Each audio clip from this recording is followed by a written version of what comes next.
បាទសួស្តីតោះឥឡូវយើងសាក program ថ្មីចឹងនៅពេលដែលយើងទទួលបាន file នេះមួយគឺយើងបើកមកបន្ទាប់មកយើងឃើញ file ហ្នឹងយក mouse ស្ដាំយក open ក៏បាន run as administrator ក៏បានដែរនឹងវា open មកចឹងនៅពេល load មកយើងយក yes បាទ yes ចឹងយើងនឹងតម្លើង typing ខ្មែររបស់យើងតែតើការប្រឡងពាក្យបាក់បាទចឹងចុច next បាទយើងចេញអីចឹងមកយើងចុច I accept agree next ទៀតមក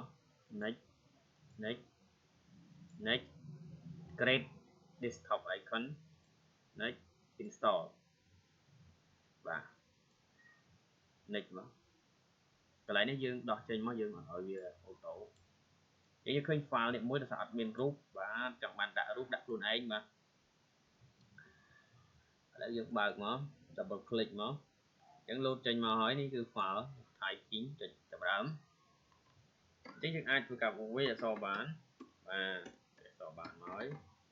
ដាក់ជើងមកហើយយើងចុចពីរយើងធ្វើមកត្រូវបានមួយ3បន្ទុកណាហើយយើងសេតទៀតទៅpoly enter ត្រូវបាន2 6បន្ទុកបាទ serve បាទ serve ការសម្ងាត់ចឹងទៅណា4បន្ទុកចុចបញ្ឈប់ចឹងមកណាហើយចាប់ដើមម្ដងទៀត0ទៀតណាអញ្ចឹងកម្មវិធីមានប៉ុណ្ណឹងគឺតេស្តអស់នេះសាកអស់គ្នាមើលពេលយើងសេចប់យើងវែងចោលហើយ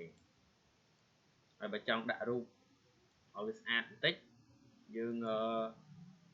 ទៅ download រូបភាពដែលមានកន្ទុយនេះ icon នេះបាទ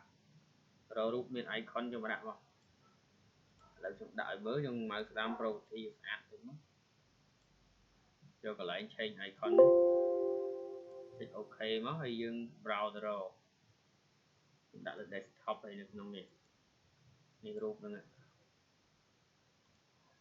បើចង់ដាក់រូបនេះចុចលើរូបហ្នឹងមកទៅវាជា icon ណាចុច OK មកហើយ apply OK continue ហើយចុច OK ទៀត